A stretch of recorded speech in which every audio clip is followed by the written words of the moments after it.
Good evening.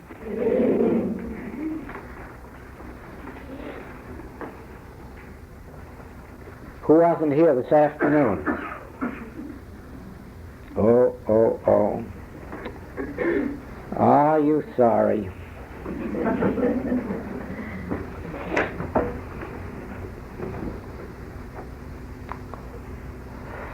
Well, there's only one way we can correct that.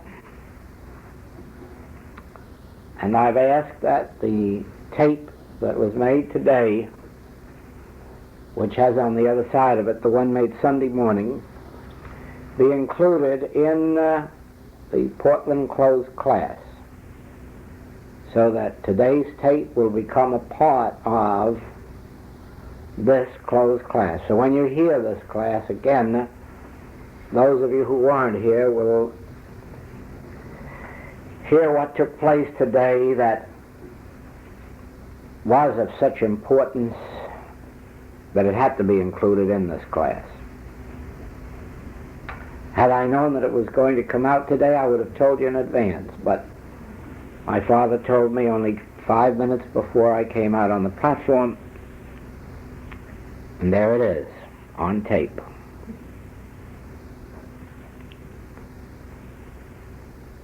You see, the significance of this work is that it is not a healing through blind faith in some unknown God, nor is it the application of psychology to human problems. The function of our work really is prayer. That is our main function, prayer. And it is by means of prayer that harmony is brought into our experience and kept into our experience. It is not a process of self-correction.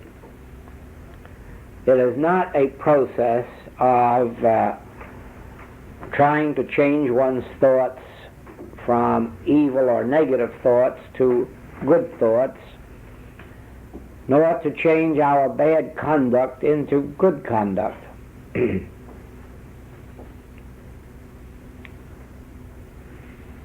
The idea on which the Infinite Way work is founded is that in the beginning there existed a spiritual universe that was God created, and that this spiritual universe was our whole universe, and in it was nothing that defileth or maketh a lie. In this universe of God's creating, there was neither sin, disease, death, or lack. Now in the scripture, this is called the Garden of Eden, or it is called the first chapter of Genesis. Tonight, when you go home, or if the excitement of election is too much tonight, do it tomorrow, read both the first and second chapters of Genesis. And note this, that in the beginning there was only God, and that God created this image, created this universe in his own image and likeness, evidently of his own being, of his own substance, giving unto it the law of his own being, spiritual law, spiritual life. And you notice a very wonderful thing about this universe. Nobody earned their living by the sweat of the brow, because the crops were in the field before the seeds were planted. And there was light even before there was sunshine. In other words, it was a spiritual, self-created universe. The only likeness to it that you can imagine is if you were to close your eyes and build a city.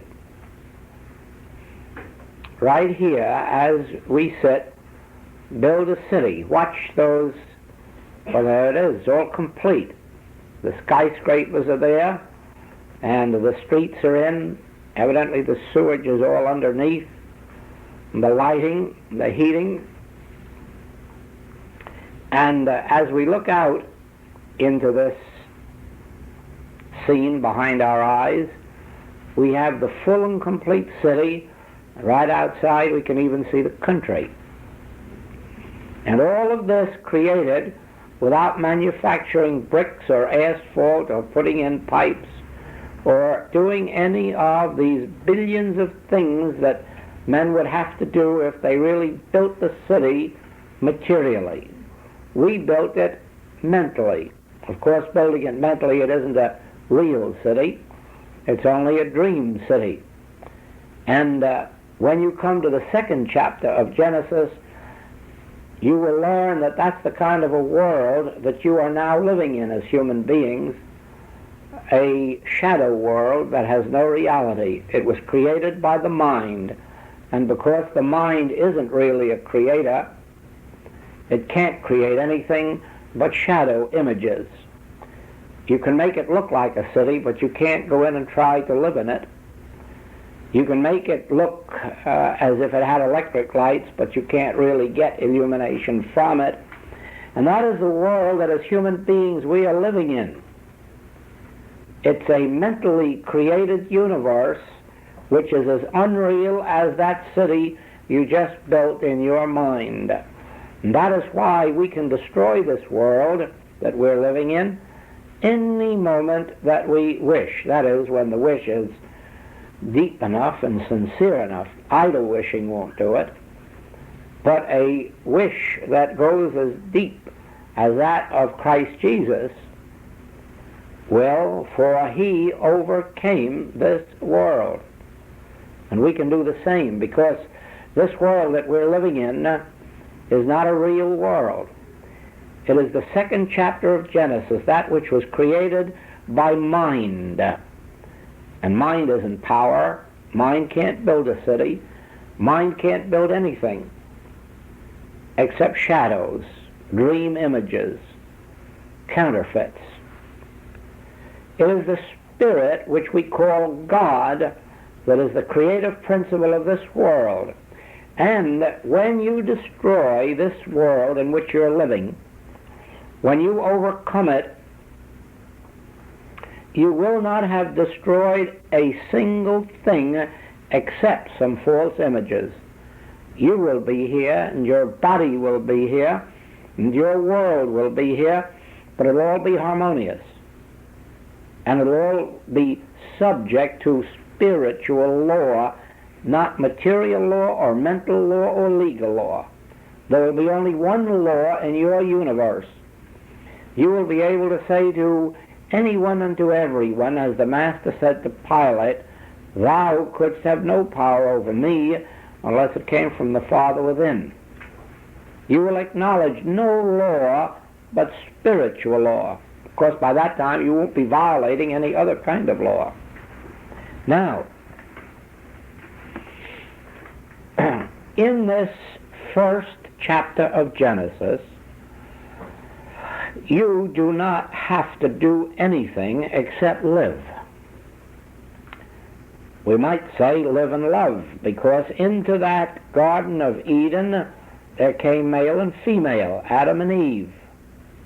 And as long as we remained in the Garden of Eden, there was only life, abundance, purity, harmony, evidently love, and that was the nature of the life we will live when we go back into the Garden of Eden. Now, we were thrown out of the Garden of Eden And at this moment you have a very erroneous impression as to why we were thrown out. There is no authority at all for believing that sex had anything to do with our being thrown out. What it actually says is that we were thrown out because we ate of the fruit of the tree of the knowledge of good and evil. That's why we were thrown out, because we began to name some things good and some things evil. We were thrown out, and we will remain out until we overcome the world, and we will only overcome the world when we begin to look out and realize that there is neither good nor evil. There is neither good nor evil, only thinking makes it so. Only thinking makes it so. Nothing is good or evil. Nothing is good or evil in and of itself. Nothing has the properties of good and evil except through universal belief we make it so. The very flowers that make us happy give illnesses to others. The food that makes one well makes another sick. The food that makes one stout makes another lean. The weather in which one thrives, another dies in. There is nothing that has within itself the properties of good or evil, but our making it so makes it so. Now the question is asked of Adam. Yes, Adam at that eventful moment when God is to speak to him discovers that he is naked. And God asks, who told you you were naked? Where did that come from? And all you have to do is go back and remember that the children run around naked and nobody pays any attention to it. Animals run around naked, no one pays any attention to it. Who says that it's evil to be naked? Well, you know who says so. Custom, society, inhibitions, all of this belief that some things are good and some are evil, when all of this time everything that exists in this world is a God-created existence, some of which we like and some of which we don't, some of which we approve and some of which we do not. I don't have to call your attention on that point to the fact that in the South Seas and in the South Pacific, where originally people, because of climatic conditions, did not have to wear clothes, that they didn't wear clothes, and they got along perfectly well, and they knew no diseases until the white man came and brought those diseases with them, with their knowledge of what is good and what is evil. And then, of course, in our Hawaiian Islands, the missionaries came and made the dear ladies wear Mother Hubbards. You know, it'd be a strange thing if all of you could witness what that means, knowing the Hawaiians for the natures that they have. But I think the funniest part of that whole business was, some years ago, when these Hawaiians, even though they wore the Mother Hubbards, in order to get around comfortably, they had to slit their skirts up to the knees so as to give themselves leg room to move around. And the descendants of the same missionaries insisted that they have to sew up those slits because no part of their limb must show. And you know that it was in the very next year when the split skirts came in for the white ladies, and they decided to show little bits of their limbs. You see how ridiculous it all is? Just as we could go back to my childhood days and the childhood days of some of you and remember the bathing costumes of those days and remember those of today, and you would see exactly what I mean, that evil is in the eye of the beholder. Evil is the way we see it, not the fact that it of itself exists. Now,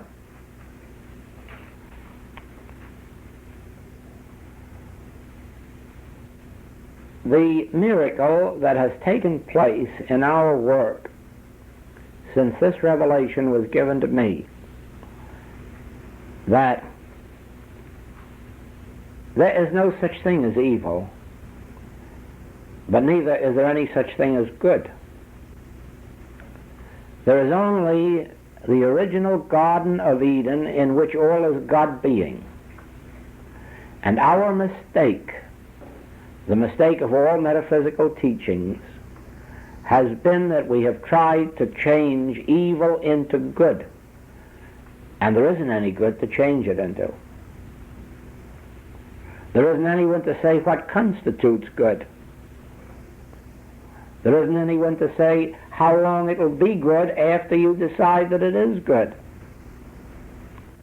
No.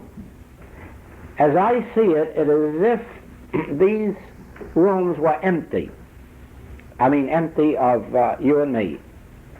And we stood out there in the hall and looked in. And then I could say to you, do you see any evil powers in there, or do you see any good powers? Do you see any evil presences or good presences? And your answer would be no. I see nothing in there but empty rooms, that is, empty of any living beings. There's neither good nor evil in those rooms. No, there's neither good nor evil in those rooms. But now let us go into these rooms. Now what do we find here? Well, you know, we find both good and evil, because we are here with our mixed good and evil thoughts. So whatever good and evil is in this room, you and I have brought here. Whatever propensities there are in this room for good, for benevolence, philanthropy, charity, forgiveness, cooperativeness, sharing, whatever such spirit there is in this room is only here because we are here. And on the other hand, if there is any evil in this room, or any propensities or possibilities of evil, you and I brought them here too. There was nothing good or evil in this Eden until we came in with our beliefs of good and evil. If we had sent a lot of 2 or 3-year-old children in the room, there would have been neither good nor evil. There would have just been children playing. So it is in our Garden of Eden, when we rise to the point where we begin to perceive that in this universe there are no qualities of good and evil except such as we, by common consent, decree to be so. Then you will find this miracle. And the only way that you can prove this is through healing work. When you are called upon for help, as you know, since we are not physical or mental healers, but spiritual, shall we say, seers, prophets, our function is to retire within ourselves, attain that inner peace, and watch the discord dissolve. Now, the discord wouldn't dissolve if it were real. The discord wouldn't disappear if it were entity or identity. You couldn't just sit in contemplation of God and see cancer or consumption or deafness or blindness. You couldn't see those disappear if they were real. You just couldn't do that. The only reason that your conscious oneness with God causes the discords and inharmonies to disappear out of your life is that this inner impulsion or contact with God dissolves that mind-made picture of error, and it exists no more. It is like having a figure, 2 times 2 equals 5.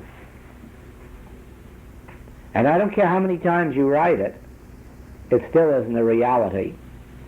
And as soon as someone comes along with the truth about 2 times 2, 5 disappears and 4 appears. Now how did anyone make 5 disappear? By virtue of the fact that 5 never was there. Never was a 5 there. There was an image, but such a false one that truth coming along wiped it out. As truth comes into your awareness, every 2 times 2 is 5 will disappear. Whether it's a mental, physical, moral, or financial, 2 times 2 is 5, it will disappear when the light of truth touches your consciousness, because there is no reality to 2 times 2 is 5. There is no reality to sin, disease, death, lack, or limitation. These have been foisted upon us by that original sin. And I repeat, I do not mean sex. The original sin of accepting good and evil. That's the original sin. Now we have proven these last months, since we are at work in this, that it is only necessary to sit in the presence of any form of discord, in the realization that this is not evil, but neither is it good. There is no evil and there is no good. There is only God, Spirit in expression.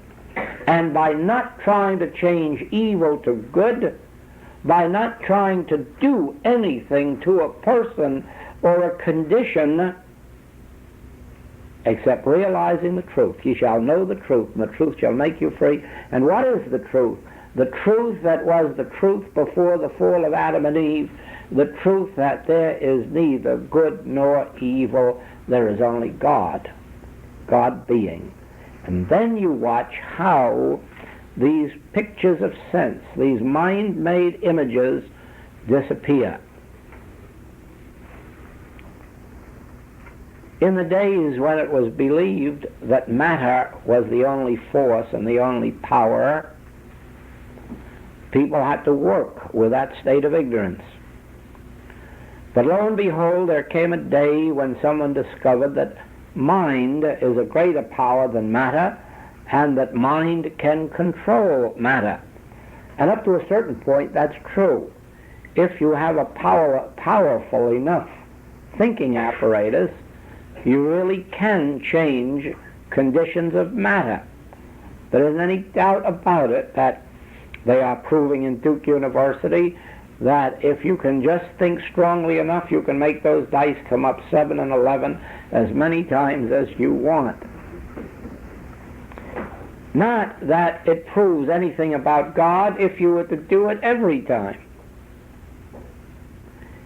Certainly, there are teachings which show that you can sit before a candle and you can will the flame to come in your direction, or will it to go away from you, or to bend to the left or the right. You can do it, but after you've done it, what have you proven? Now where is God? If anything, you've nearly proven that you don't need God. You can do it all alone.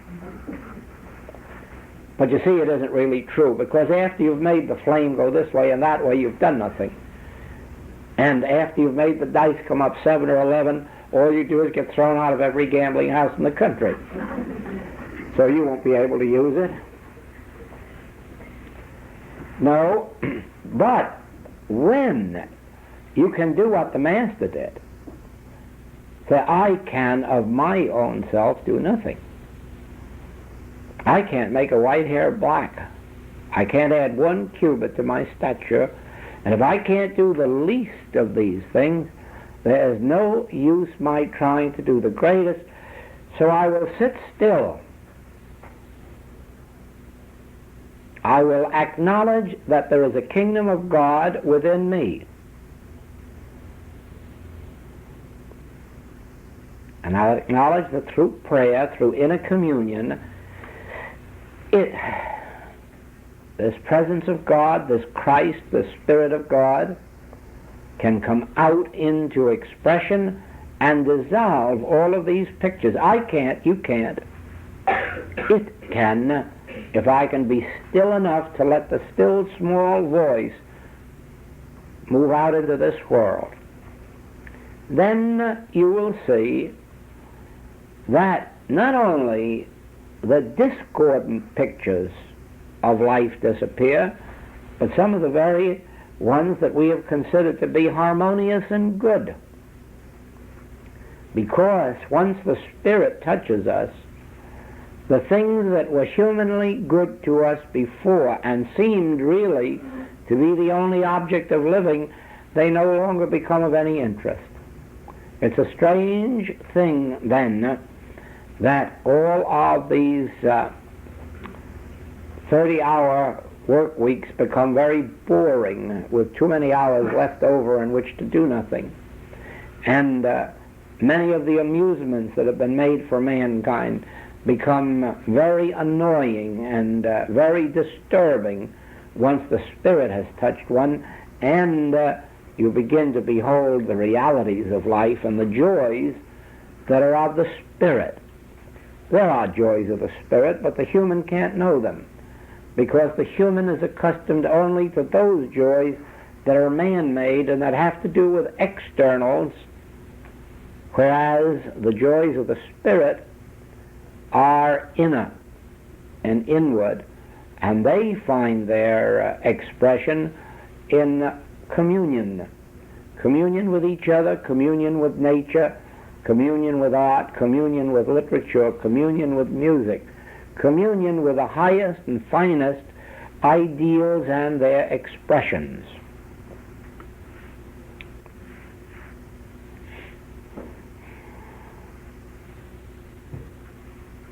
In the Garden of Eden, of course, there was no discord. And in this room, there was no discord. Until we, with our ideas of good and evil, came along. Now you watch what happens in a room filled with people who have been touched by the Spirit of God, and see if you find evil there. See if you find mad ambition. See if you find lust and greed and hate and enmity. See if you find even the desire to be fraudulent, dishonest. See if there is any reason to lie, cheat, steal, defraud. And you find none. Why will you find none? Because you will have discovered that the Spirit of God is your sufficiency in all things. And you no longer have to resort to any human mode or means of attaining them. They are all self-supplied within your own being. That is why the Spirit of God leads one, produces in one spiritual living. Spiritual living and spiritual loving. Spiritual loving has nothing to do with getting something from someone. It has to do with giving. Loving never has to do with getting love. It has to do with giving love. The Spirit of God never seeks for anything for itself, but the Spirit of God ever pours itself through an individual to the universe. Now,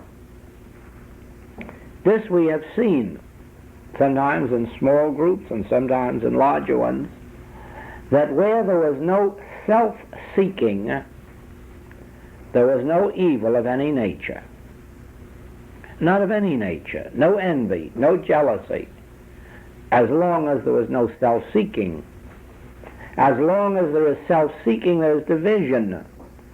As long as there's division, there are the errors and the discords of life.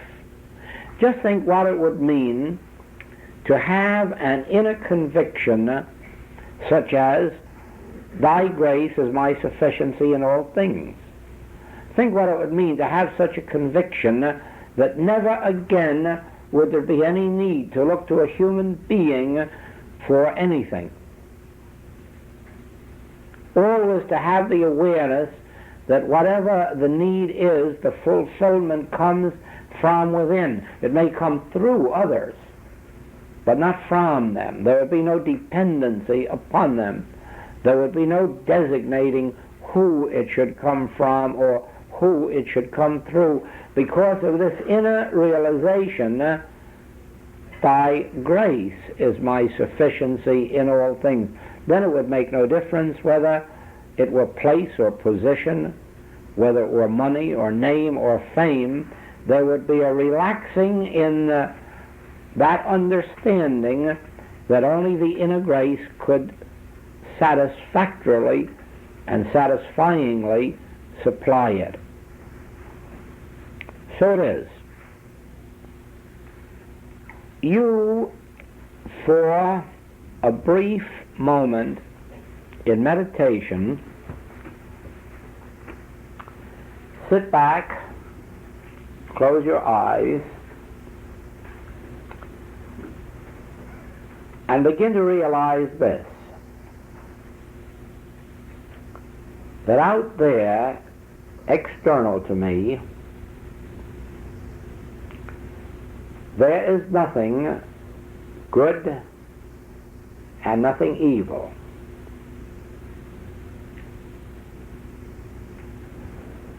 There is only the presence of God, the universe of God's creating, the Spirit of God indwelling.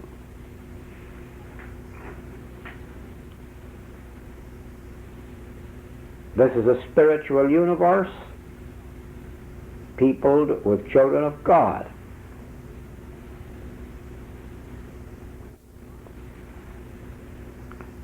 Now out there we can see some people whom we consider evil. Don't be afraid to look at them. Don't be afraid to see them right in front of you. Whoever it is, wherever it may be or they may be, that you consider evil, and stop to think if everybody on earth thinks them so. If there aren't just as many people or more who may consider them perfectly wonderful people, and then see whether or not they are evil or whether you have accepted an evil concept of them. Remember that if they were evil in and of themselves, that is the way the world would see them. Try to look at the roses, of which this city has such an abundance, and try to realize now that there are no good roses, just as there are no evil roses. There are just roses. If you like them, have them by the millions if you want. They have beauty, they have grace, perfume, form, and we like them. That doesn't say they're good, it just says they're enjoyable. So let's have them. But here comes the next person who says, no, no, no, those flowers give me rose fever. How can that be? Now let us reverse this and see these roses as neither good nor evil, but just roses. Just see them as partaking of the nature of God. Neither good nor evil, but beautiful, colorful, harmonious, enjoyable. Let's turn from roses or any other form of flowers and let's see our animals. Is there such a thing as a good dog or a good cat? No. There are dogs and there are cats. If they have any qualities of good, we imbue them with those qualities. there are other people that cannot find that good in them. So let us now withdraw our concepts and agree there is neither good nor evil in dogs and cats. There's just dogs and cats. They may be beautiful, and they may be friendly, and they may be protective, and they may be desirable. We may love to have them around, but that's it. We are not going to call them good. We are not going to call them evil. We are going to call them only creatures of God. You would be surprised when you begin to take this attitude toward cats and dogs to find that every cat and dog in the world will be looking for you and wanting to be petted by you. Why? Because you are no longer expressing an opinion about dogs and cats. You are expressing the truth. They are dogs and cats of God's creating. And that's what they are, and that's what they want to be. And they want to be no more than that and no less than that, but they want to be understood for that. This is a dog, and this is a cat, and this is the creature that God hath made. And the only qualities present are not good qualities or bad qualities, God qualities. And then let us turn to these humans, those we like and those we dislike, those we trust and those we distrust, and let us, you and I, withdraw from them all our previous concepts.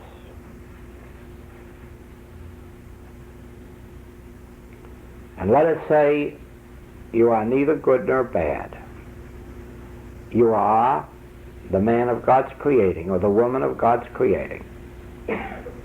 You are neither good nor bad. Whatever qualities you have are God qualities. I will not vest you with any qualities. I will not pin my concepts onto you. I will see you as you are. Adam and Eve of God's creating. Pure, undefiled. In God's grace. Watch the miracle of human relationships when you begin to withdraw your concepts of the men and women in your life and begin to agree that they are not good and that they are not bad, but that they are children of God and that the qualities of God constitute their true being. In the same way, when you are called upon for help, do not call a disease evil, but don't go to the other extreme and call it something good. Because certainly it isn't good, but I can tell you that it also isn't evil. There is neither good nor evil, but thinking makes it so. So don't think it. Agree not to think good and evil. Agree to withhold your concepts and say this is neither good nor evil, but whatever is of God.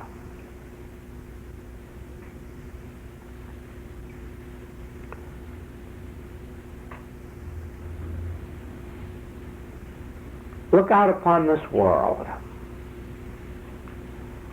animate and inanimate. Yes, let's take money. Don't be afraid to look money right in the face. Don't be afraid to handle it in your hands and look at it and declare that it isn't good. And declare that it isn't evil. That it's just money. An object of exchange without any qualities inherent in it at all. Money is neither good nor bad. Whatever power it has, man gives it. So therefore, withdraw power from money And don't call it good, and don't call it evil, but call it money.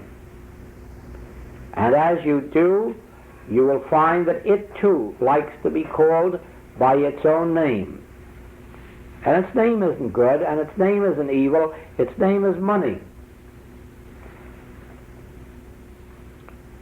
And as you understand that, and that it has neither qualities of good nor of evil, it can't bless and it can't curse, it's just a medium of exchange, you will find that whatever money is necessary to be a part of your experience will appear there. But by loving it, hating it, or fearing it, you chase it away from you.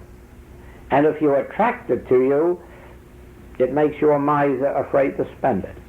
It is only in not loving it, not hating it, not fearing it, that money can take its rightful place in your life as a medium of exchange. Do not call anything good. Do not call anything bad. But realize this, that in the Garden of Eden, all that exists is that which God created. God called it good. You will not call it good or evil. You will call it God's creation. Now, you watch in your individual experience what happens to you, even in the next 24 hours, once you begin to drop all the labels of good and evil. Watch these evil things in your life that you've been trying to get rid of, and the harder you tried, the harder they clung to you. Just watch what happens to them when you stop trying to get rid of them and say, stick around if you like. I know you're not good, but I'm sure you're not evil. Watch then the alchemy that takes place. I have called this secret of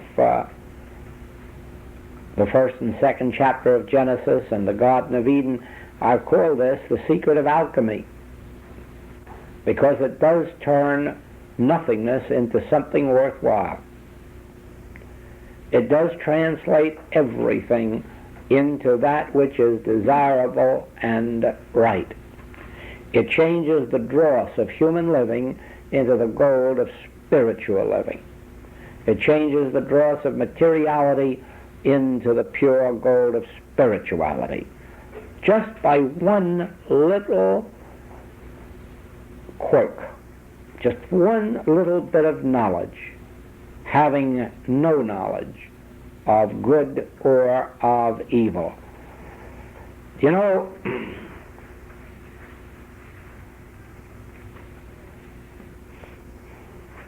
it's a secret I searched for over 25 years in meditation and in the writings of the world,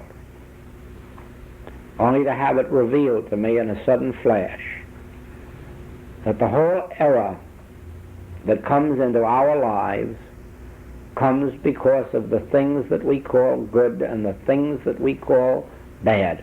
And sometimes the very, very good things are our own undoing. Sometimes the very bad things become the greatest blessings. Who are we to judge? Yes, that's what the Master said. Who made me a judge over you? Who says what is right and what is wrong? So you see that when, as you will see in this tape that was made today, when you begin to perceive that you are not dealing with sin, disease, death, unemployment, lack or limitation, that you are dealing with a state of mesmerism, you will see why you can heal. Because now you know what created the state of mesmerism. We did, by our acceptance of good and evil. That's what formed mortal mind. Perhaps you've wondered, where did mortal mind come from? What is mortal mind? What does it consist of? The belief of good and evil. That's all there is to mortal mind. The moment you withdraw your concepts of good or evil, you're living in a world without any mortal mind. There are no temptations anymore. The flesh can't tempt you. Dollars can't tempt you. You're just above all temptation. Fear can't tempt you because there's no good or evil. Just no good or evil, and you're open now and free to enjoy the normal, natural, rightful living that God constituted on earth as it is in heaven. You see, God constituted his spiritual universe on earth as it is in heaven, but not while there are concepts of good and evil, because that throws us out of the Garden of Eden where everything is harmony.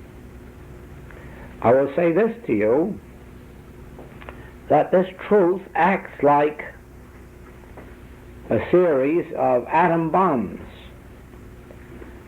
It will bomb you right and left and up and down for quite a while, because you will find that all you are living at the present time is made up of is concepts of good and evil. And as you try one by one to overcome them and loose them, to let them go, you're dynamiting yourself out of your most beloved concepts. Oh, yes. You'll find that you're tearing not only your mind but your body right in half. You don't have to tell me about it because I've been through it.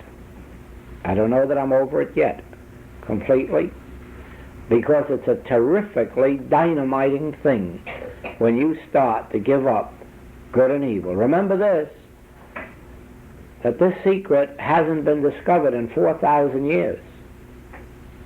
And if you try to put something into practice that hasn't even been known or dreamed of by the human mind, just think what you're doing to the human mind.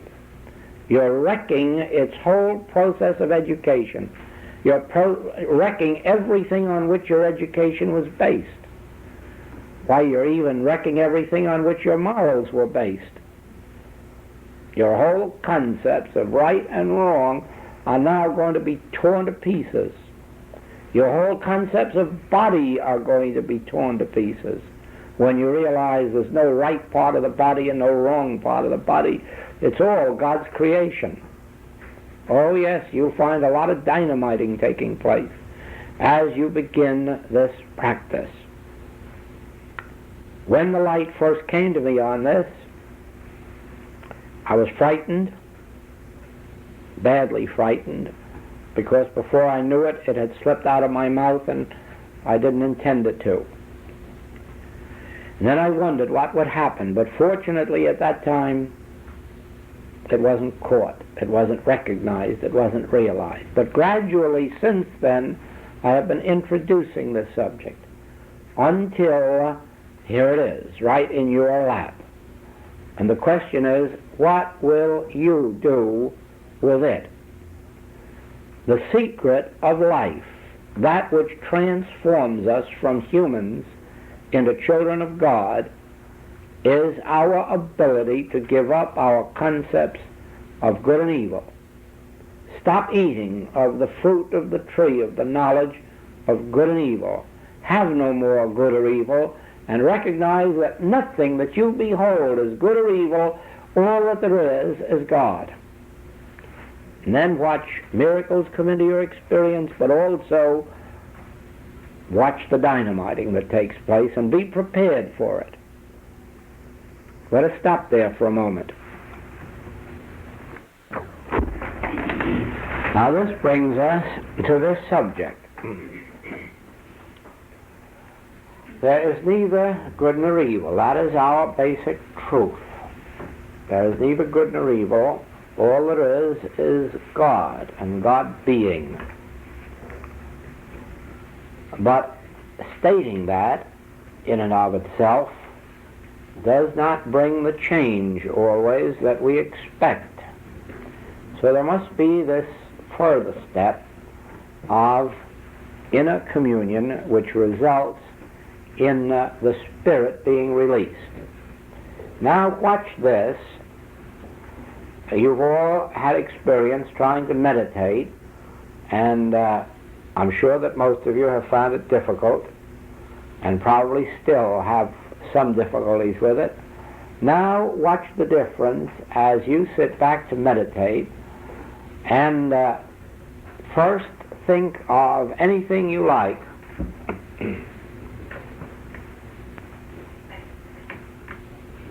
And with your eyes closed, look at it and begin to realize this is neither good nor evil.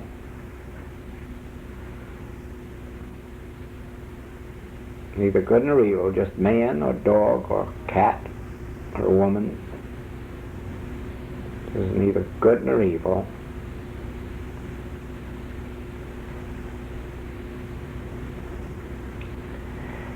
And watch how quickly your thought settles right down into peace.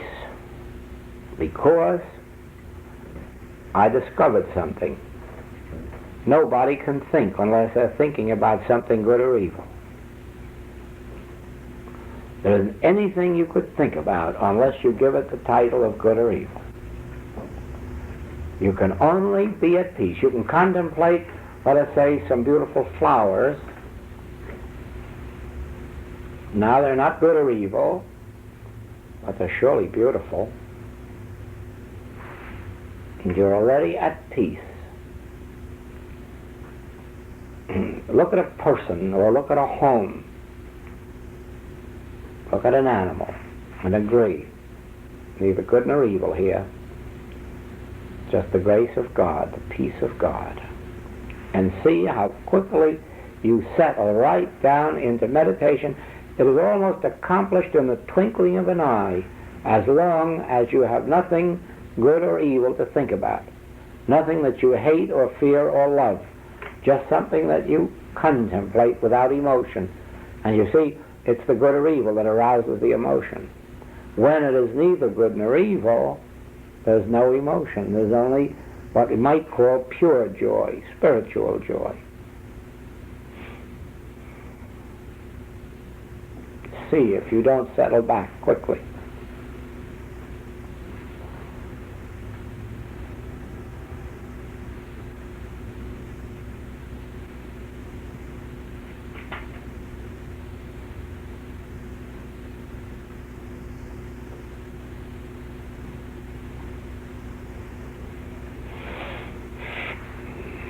Yeah? And you watch now as you learn to meditate that way, looking at anything or anybody you like, but withdrawing your concepts of good or evil, settle into that peace, and it'll only take a few minutes until the peace that passeth understanding begins to touch you, and you feel that presence within you. Sometimes even hear the word itself, or hear a message of release, of assurance, of freedom.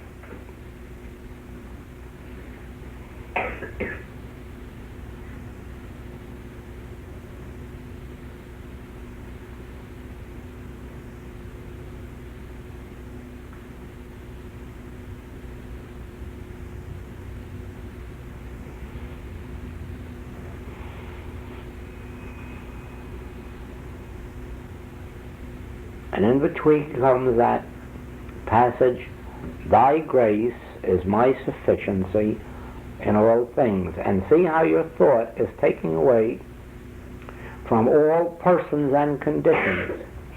You're completely released in the knowledge that you have no need of person or conditions. You have no fear of person or conditions. And that too settles you into your peace. Thy grace is my sufficiency in all things. And immediately the physical or material bondage that you are in to person or circumstance or condition just evaporates. Thy grace. Free of all human ties.